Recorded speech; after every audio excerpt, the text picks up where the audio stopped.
दोस्तों, मेरा नाम ऋषभ है। मैं उत्तराखंड में देहरादून का रहने वाला हूं और ये वाकया मेरे साथ 2020 में लॉकडाउन के समय हुआ था। उस टाइम पर मेरी पूरी फैमिली अपने गांव चली गई थी क्योंकि पहाड़ों पर कोरोना इतना ज्यादा नहीं फैला हुआ था और तो और वहां कोई ऐसे ज्यादा कानून भी लागू नहीं थे। दोस्तों, अगर मैं आपको अपने विलेज के बारे में बताऊं तो जो हमारा गांव है वो एक नदी के पास पहाड़ के नीचे है, प्लेन सरफेस में। और जो हमारा घर है वो गांव से थोड़ा दूर है।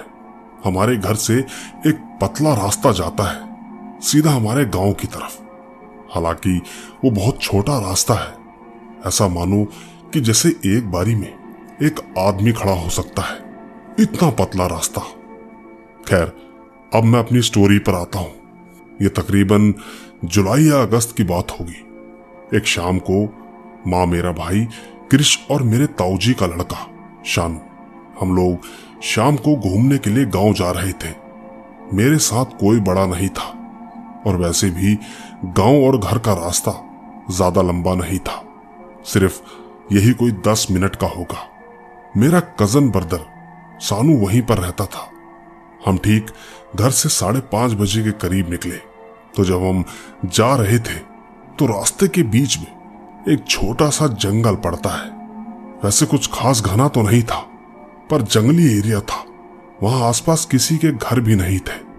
चलते चलते रास्ते में हमें बहुत सारे बंदर मिले जो कि शायद रोज वहीं पर रहते थे। खैर, जब हम गांव पहुंचे तो हम 2 घंटा वहीं नदी के आसपास बैठे रहे। समय का पता ही नहीं चला कि कब अंधेरा हो गया। थोड़ी देर बाद हम वहां से घर की तरफ वापस जाने लगे। उस वक्त मुझे थोड़ा थोड़ा डर लग रहा था, तो मैंने अपने भाई को बोला कि तू किसी को कॉल कर जो कि हमें लेने आ जाए। कृष्ण ने कहा कि कॉल क्या करनी, हम खुद से चले जाएंगे। कौन सा रास्ता बहुत लंबा है, मुझे पता है तू डरता है, इसीलिए ऐसा बोल रहा है। दोस्तों, वो मेरा मजाक बनाने लगा। चलते चलते मैंने एक चीज नोटिस करी, वो ये कि उसी पेड़ पर जहां अभी थोड़ी देर पहले बहुत सारे बंदर थे, उस वक्त वहां एक भी बंदर नहीं था। मैंने ठीक ये बात अपने भाइयों को बताई। तब उन्होंने कहा कि अपने घर चले गए होंगे, तू ये सब छोड़, चलता रहे। थोड़ा आगे बढ़े कि अचानक हमें गढ़वाली भाषा में कुछ आवाज सुनाई दी। उस आवाज का मतलब मुझे नहीं पता था क्योंकि मुझे और कृष को गढ़वाली नहीं आती थी, पर मेरे कजन सानू को आती थी। हमने पीछे मुड़कर देखा तो हमसे थोड़ी ही दूरी पर एक अंकल खड़े थे जो हमें गढ़वाली में शायद कुछ कह रहे थे। मैंने शानू से पूछा कि अंकल क्या बोल रहे हैं। उसने कहा कि वो हमें अपने पास बुला रहे हैं। मैंने कहा कि चलो देखते हैं कि आखिर अंकल क्या कह रहे हैं। मेरे इतने कहते ही सानू के चेहरे के हाव भाव अचानक से बदल गए। वो बहुत डर चुका था। माँ और कृष ने उसे डरा हुआ देखकर पूछा कि तुझको क्या हुआ। उसने डरते हुए कहा कि ये जो अंकल सामने खड़े हैं उनकी मौत 1 साल पहले हो गई थी। दोस्तों, उसने इतना कहा ही था कि अचानक उस आदमी का साइज बड़ा होने लगा। वो धीरे धीरे 10 फीट से ज्यादा लंबा हो गया। हम वहां से भागना चाह रहे थे, लेकिन हम अपनी बॉडी को हिला भी नहीं पा रहे थे। सब के सब मानो जैसे पैरालाइज हो गए। वो आदमी हंसते हुए हमारी तरफ आने लगा। मैं आपको उसकी हंसी बता नहीं सकता, कितनी डरावनी थी। यकीन मानिए, मेरे पूरे शरीर के रोंगटे खड़े हो गए। मेरा भाई शानू हमारी तरफ देखकर बोला कि जल्दी अपने कुल देवता का बार बार नाम लो। हम ठीक भैरव बाबा को याद करने लगे कि तभी वो अचानक से अपने छोटे साइज में आया और एकदम से गायब हो गया। उसके जाते ही हम लोग जैसे एकदम ठीक हो गए। हमारे हाथ पैर काम करने लगे। हम तुरंत ही वहां से निकलने लगे। चलते चलते आगे रास्ते में हम एक काला कुत्ता मिला। वो भी हमारे साथ चलने लगा कि इसी बीच तभी हमें पीछे से दोबारा आवाज आई, शायद उसी अंकल की। मेरा भाई सानू समझ गया था कि ये वही चीज है। उसने पीछे देखने के लिए मना किया और सीधा चलने के लिए कहा। हम पूरे रास्ते भैरव बाबा का नाम ही जपते रहे। हम जैसे ही अपने घर के बाहर पहुंचे तो हमारे घर के बाहर पूरा परिवार सब खड़े थे। उन्होंने हमें देखते ही डांट लगा दी और कहा कि तुम लोग कहाँ थे। माँ उस वक्त रोए जा रही थी। भाई क्रिश ने सारी बात घर वालों को बताई। उसी वक्त कजन भाई भी बोला कि हमारे साथ एक कुत्ता भी था, वो कहाँ है। सबने इधर उधर देखा लेकिन वो काला कुत्ता कहीं नहीं था। इसके अगले दिन एक पंडित जी को बुलाया गया हमारा उतारा करने के लिए।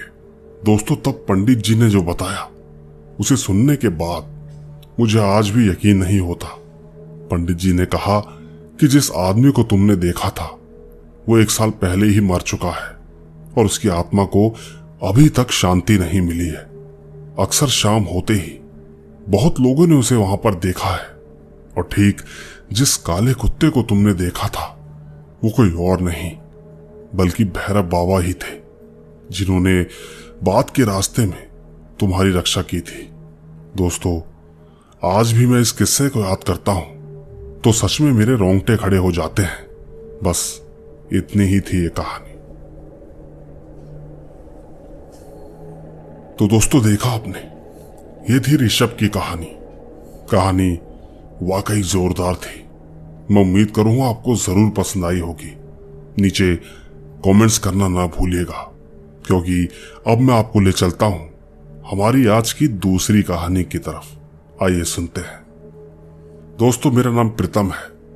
ये 2021 की बात है। सच कहूं तो मुझे आज भी उस बात को सोचकर डर लगता है। अभी भी, इस वक्त भी उसे सोचकर मेरी रूह कांप उठती है। भगवान ऐसे किसी के साथ कभी ना करे। एक दिन मैं अपने किसी फ्रेंड से मिलने गया था।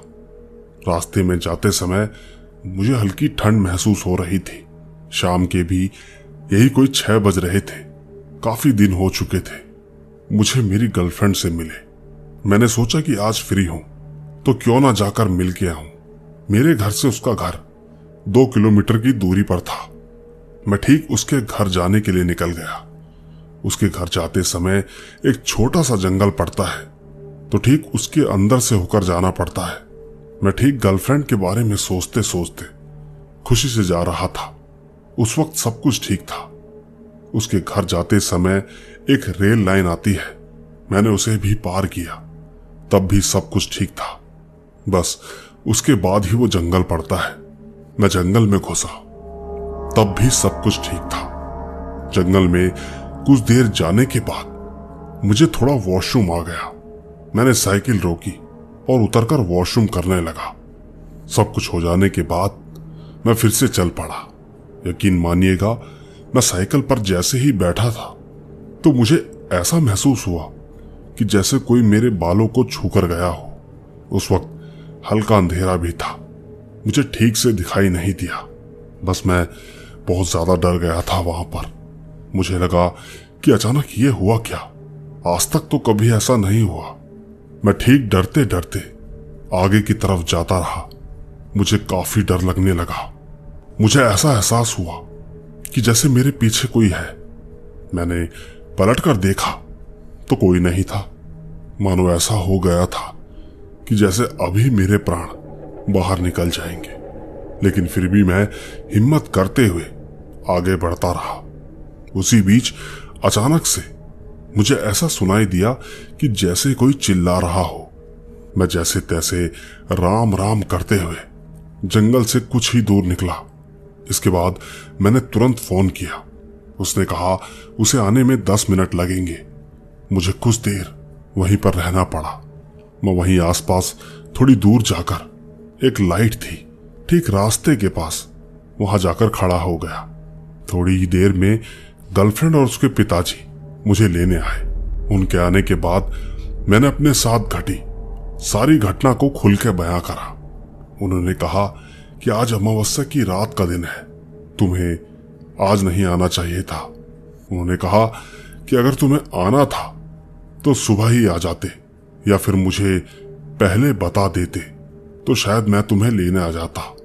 दोस्तों, मेरी सबसे बड़ी गलती थी कि मैंने उन्हें नहीं बताया।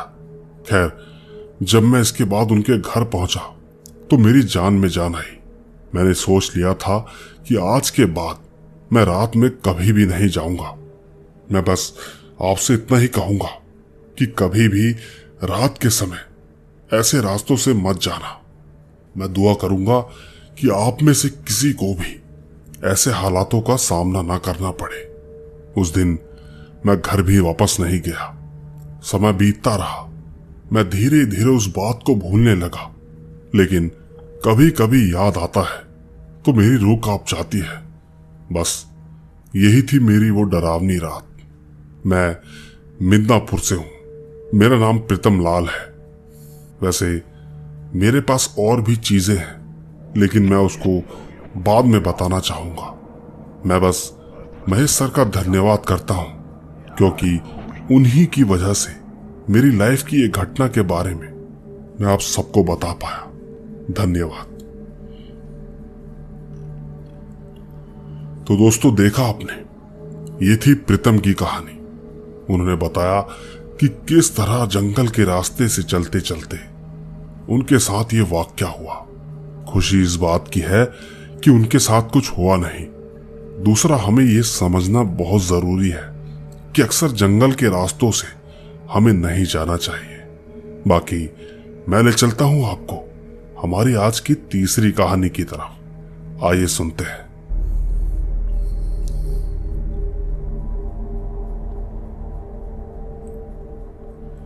मेरा नाम कुणाल सिंह है। मेरा गांव सांगापुर डिस्ट्रिक्ट सुल्तानपुर का रहने वाला हूं। और ठीक ये कहानी गांव के एक अंकल के साथ घटी है। मेरे अंकल एक बार अपने मौसा के यहां गए हुए थे। उस वक्त उनके साथ उनके दोस्त लोग भी गए हुए थे। कुछ दिनों बाद उनके मौसा जी उन लोगों से कहने लगे कि बेटा, हमारे यहाँ एक बड़ा सा ब्रिज है, वहां पर कोई आता जाता नहीं है, बस तुम लोग वहां कभी मत जाना, वो जगह ठीक नहीं है। दोस्तों, ये बात सुनने के बाद मेरे अंकल और उनके दोस्तों ने इस बात को हवा में लेकर एक बड़ा सा प्लान बनाया।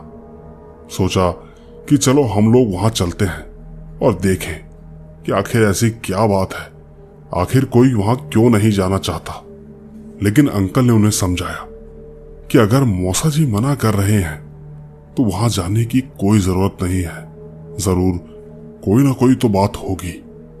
दोस्तों ने कहा कि हाँ, कोई तो बात है, चलो पता लगाते हैं।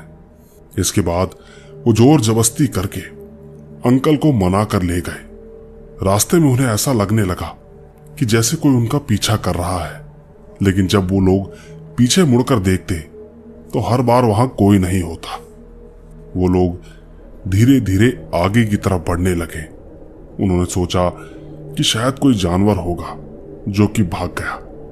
जब वो ठीक ब्रिज के नीचे पहुंचे तो उन्होंने देखा कि ब्रिज की थोड़ी ही दूरी पर कोई खड़ा है। सबके सब ये सोचने लगे कि इतनी रात को 11 बजे यहां कौन हो सकता है। सबके सब जैसे ही उसके करीब जाने लगे तो उन्हें इतना एहसास होने लगा कि वो जो कोई भी है वो धीरे धीरे और अंदर की तरफ जा रहा है। कुछ ही पलों में वो परछाई या फिर वो जो कुछ भी था वहां से गायब हो गया। उस वक्त अंकल के सारे दोस्त बेहद डर गए। सबने कहा कि चलो यहां से चलते हैं, ये जगह सच में ठीक नहीं है। इसके बाद सबके सब वापस आने लगे। वो लोग ठीक जहां पर रुककर देख रहे थे कि उनके पीछे कौन है, ठीक उसी जगह पर वो परछाई वहां फिर से आ गई। मेरे अंकल तो डर के मारे वहीं बेहोश हो गए। उसी बीच पता नहीं कहां से एक आदमी वहीं से गुजर रहा था। वो ठीक रुककर पूछने लगा कि इसको हुआ क्या है जो कि नीचे गिर गया। सबने कहा कि दोस्त है हमारा और हम यहां ये पता लगाने आए थे कि आखिर बात क्या है, आखिर कोई क्यों नहीं आता यहां पर। उस आदमी ने कहा कि यहां पर आना इसीलिए मना है क्योंकि ये जगह भूतिया मानी जाती है। यहां पर ठीक उस ब्रिज से एक लड़की ने कूदकर जान दी थी। बाकी आओ मैं तुम्हें तुम्हारे घर छोड़ दूं, और हाँ, आगे से वहां कोई नहीं जाना, वरना बहुत कुछ गलत हो सकता है। दोस्तों, इसके बाद वो लोग फिर वहां कभी नहीं गए। बस हमें अब तो ऐसा लगने लगा है कि जिस इंसान ने हमारी मदद की वो कोई इंसान नहीं था, वो पक्का कोई भगवान या फरिश्ता ही था। क्योंकि इतनी रात गए, आखिर वहां कौन आएगा? क्योंकि सबको पता है कि वो जगह श्रापित है। और तो और मेरे अंकल को तो ऐसा लग रहा था कि वो जरूर शंकर भगवान थे, क्योंकि मेरे अंकल और उनके दोस्त शंकर भगवान के बहुत बड़े भक्त हैं। उन दिनों अंकल काफी समय तक बीमार भी रहे, लेकिन धीरे धीरे फिर वो एकदम सही हो गए।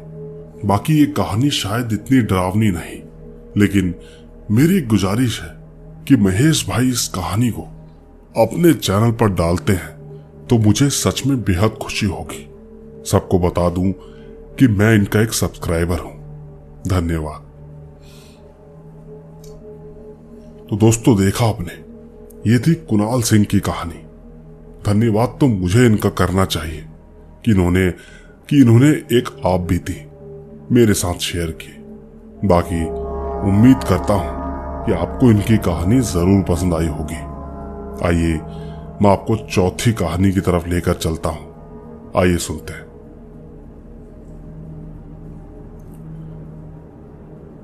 दोस्तों, मेरा नाम सान्या है, मैं जयपुर से हूं। ये कहानी वैसे बहुत पुरानी है, पर एकदम सच है। 2018 जब मैं 8वीं क्लास में थी, मैं अक्सर ट्यूशन जाया करती थी, तो ठीक ट्यूशन वाली दीदी ने ही मुझे इस कहानी के बारे में बताया था। उन्होंने बताया कि उनकी नानी के यहाँ ज्यादातर मुस्लिम लोगों का ही घर है, वहां पर हिंदू मात्र नाम के ही रह गए हैं। उनके घर के जस्ट सामने एक ब्राह्मण परिवार रहता था। एक दिन उनकी बड़ी बेटी मेहंदी लगाए छत पर बैठी थी।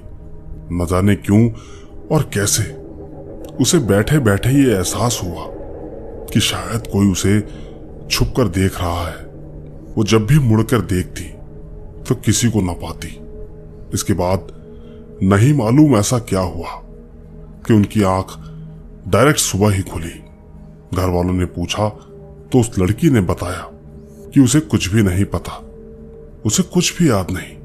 इस बात पर ज्यादा ध्यान ना देते हुए घर वालों ने बात को टाल दिया।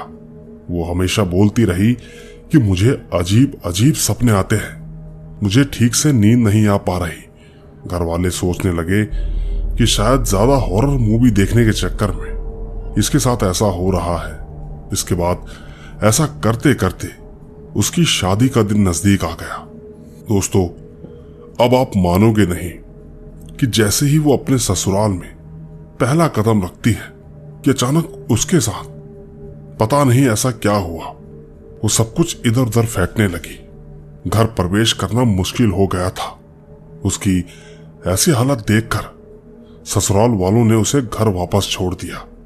उन्होंने कहा कि ये लड़की तो पागल है। उस वक्त घर आते ही वो लड़की अजीब अजीब हरकत करने लगी। सबके सब बेहद परेशान हो गए। बेटी की ऐसी हालत देख एक बाबा को बुलाया गया। उन्होंने घर में घुसते ही बोल दिया, ये बहुत शक्तिशाली चीज है, इसे काबू में करना मेरे बस का नहीं है। सिचुएशन बिगड़ती हुई देखते ही उसे एक दरगाह ले जाया गया। वहां जाते ही वो लड़की एकदम बेहोश हो गई। मुस्लिम बाबा ने मंत्र पढ़े और एक ताबीज उसके हाथों पर बांध दिया, ये कहकर कि उसे उतारे ना। सब कुछ करने के बाद पता चला कि वो एक जिन्न की आत्मा थी जो उस लड़की को किसी का नहीं होने देगी। साथियों, आज भी वो लड़की पूरी तरह सही नहीं हुई है। रातों में नींद में चिल्लाना, ठीक से सो नहीं पाना, ये सब आज भी उसे सहना पड़ता है। मैं बस आपसे इतना ही कहना चाहती हूं कि अक्सर हमें बड़े लोगों की बात मान लेनी चाहिए। ऐसे मेहंदी लगा के बाल खोलकर शाम के समय नहीं बैठना चाहिए। अक्सर ऐसा करके कहीं चौराहे पर भी नहीं रुकना चाहिए। क्या पता कब किसके साथ इससे भी बुरा हो जाए। बस इतनी ही थी ये कहानी।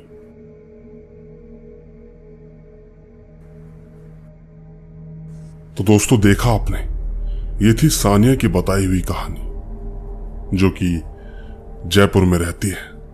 दोस्तों, आपने इस तरह के किस्से पहले भी सुने होंगे और अक्सर ऐसे केस में हमेशा यही देखने को मिलता है। बस आपसे इतना कहूंगा कि जरा सावधानी बरतें। हालांकि इन चीजों का होना या ना होना ये शायद एक संयोग मात्र होगा, मगर कभी भी रिस्क नहीं लेना चाहिए। बाकी मैं ले चलता हूं आपको हमारी 5वीं कहानी की तरफ। आइए सुनते हैं। दोस्तों, मेरा नाम जैब है। ये घटना मेरे साथ घटी एक बिल्कुल सच्ची घटना है। मैं अक्सर रातों को बाहर दोस्तों के साथ घुमा करता था।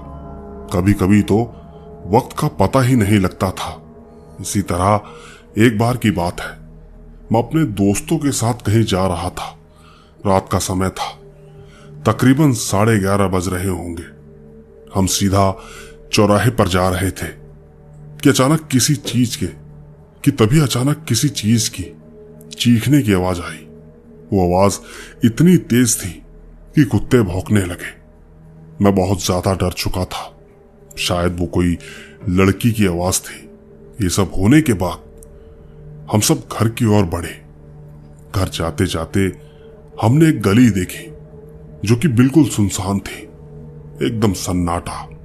देखकर ऐसा लगता था मानो कि जैसे वहां कोई रहता ही नहीं हो, और था भी कुछ ऐसा ही। ना तो कोई वहां रहता था और ना कोई वहां से आना जाना करता था। उसी बीच मेरे एक दोस्त ने कहा कि चलो आओ, इसी गली से चलते हैं। उसके इतना कहते ही मैंने कहा कि तुम सब जाओ, मैं नहीं जाऊंगा। लेकिन उन्होंने मुझे जबरदस्ती पकड़कर मुझे सबसे आगे चलने के लिए कहा। मैं करता भी तो क्या, क्योंकि मेरे दोस्त बहुत जिद्दी हैं। मैं ठीक उनसे आगे चलने लगा, लेकिन मेरी जान मेरे हलक में अटकी हुई थी। मैं तो डरा सहमा बस चुपचाप चलता जा रहा था। मैं बस वो गली पार करने वाला ही था कि अचानक पीछे मुड़ा तो मैंने देखा कि वहां कोई नहीं था। मैं अचानक डर से कांपने लगा। मैं ठीक उस सुनसान गली के अंदर वापस आया, अपने दोस्तों को आवाज देता हुआ, कि तभी किसी की धीरे से बोलने की आवाज आई, जो कि कह रही थी, कहां जा रहा है। वो आवाज किसी आदमी या औरत की नहीं थी। मैं बस बिना पीछे देखे जोरों से भागने लगा। मैंने देखा कि सामने से मेरे दोस्त चीखते हुए आ रहे थे। वो ठीक मेरा ही नाम ले रहे थे। उनमें से मेरा एक दोस्त था, अथेश्याम।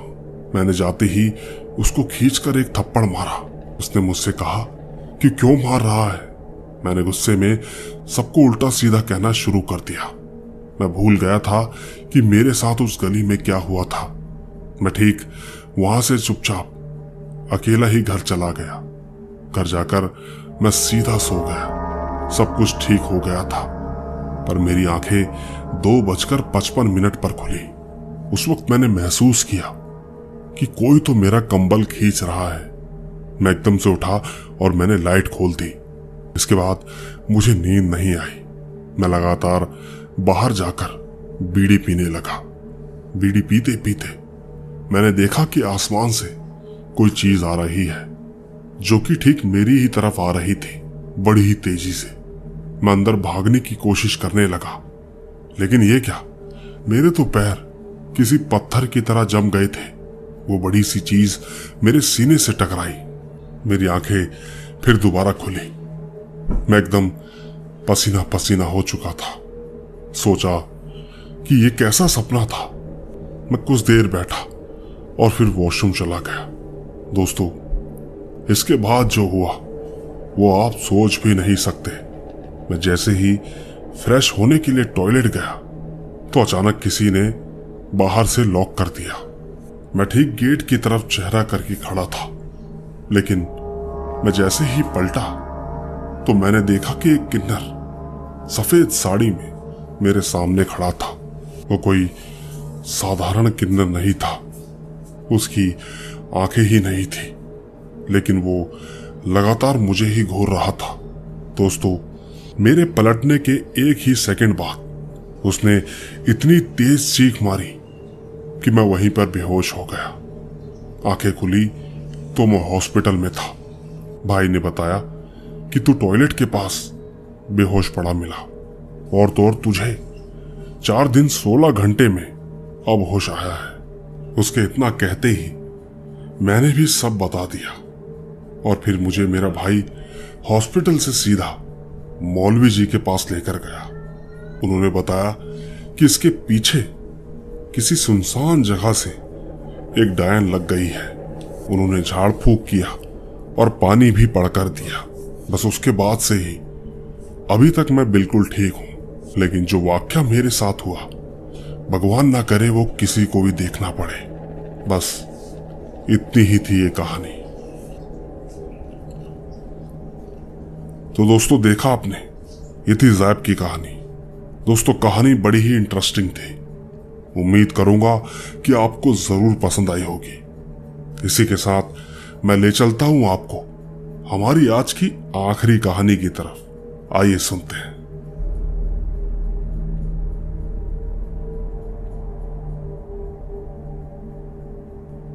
दोस्तों, मेरा नाम परीक्षित है और मैं अमृत विद्यालयम केरला में पढ़ने वाला हूं। मेरी उम्र 13 साल है। बात 4 जनवरी की है। मैं और मेरे दोस्त स्कूल में मैनुअल डे मना रहे थे। उस वक्त रात के लगभग 9 बज रहे थे। मेरे दोस्त अदवे, देवरश और अदितन, इन सब ने सोचा कि हम स्कूल के सबसे ऊपर फ्लोर में जाएं। इस बात के लिए हमने टीचर को मना भी लिया, ये कहकर कि हमें ऊपर टीचर की मदद करनी है। हम सब के सब भागकर टेरेस पर चले गए। हमने बहुत समय वहां गुजारा। समय देखा तो रात के 11:45 हो गए थे। समझ चुके थे कि अब नीचे जाने का वक्त हो गया है। लेकिन अचानक मेरे दोस्त कि उसने बहुत अजीब सी आवाज सुनी। अचानक उस वक्त हमें भी कुछ ठंडा सा महसूस हुआ। हम सब ने देर न करते हुए वहां से भागना ही ठीक समझा। नीचे आते समय सबने उस दरवाजे पर देखा जिसमें 4 साल से ताला लगा रखा था। हमने पाया कि उस पर ताला नहीं था। हम सब बेहद डर गए। हमने तुरंत टीचर को ये सारी बात बताई और उन्हें ऊपर लेकर गए। पर उस समय वहां पर ताला था। लेकिन ये क्या, वहां पर ताला जैसा का तैसा ही लगा हुआ था। मैंने देखा दूर कॉरिडोर में एक लड़की खड़ी थी। मैं तो उसी पल वहां पर बेहोश हो गया। दोस्तों, जब मैं उठा तो मैं अदवे के घर पर था। उसका घर स्कूल से बस लगभग 100 मीटर की दूरी पर था। मैंने उठते ही थोड़ा पानी के लिए पूछा। तब देवदर्श ने मुझसे कहा कि मेरा शरीर पूरा सफेद पड़ गया था। तुझे देखकर ऐसा लग रहा था कि जैसे तुझे कुछ हो गया है। उसने ये भी कहा कि जब वो मुझे अदवे के घर ले जा रहा था तो रास्ते में एक बाबा ने उससे कहा था कि इसके ऊपर गंगा जल का पानी छिड़क देना, बस उसी की वजह से तू बिल्कुल ठीक है। दोस्तों, पूरा ठीक होने के बाद 4 या 5 दिन तक मुझे तेज बुखार रहा। डॉक्टर के पास जाने के बावजूद उन्हें कुछ समझ नहीं आ रहा था। ये सब देखकर देवदर्श रात को अदवे के घर के रास्ते में गया, क्योंकि ठीक उसे वहां पर वही बाबा मिले। बाबा ने घर आकर कुछ मंत्र पढ़े, जिसके 3 दिन बाद मेरा बुखार बिल्कुल उतर गया। बाबा ने कहा कि इसके ऊपर बहुत बुरा साया पड़ चुका था। अगर 2 दिन और बीत जाते तो शायद ये बच नहीं पाता। दोस्तों, यही थी मेरी कहानी। मुझे उम्मीद है कि आपको ये कहानी जरूर पसंद आई होगी।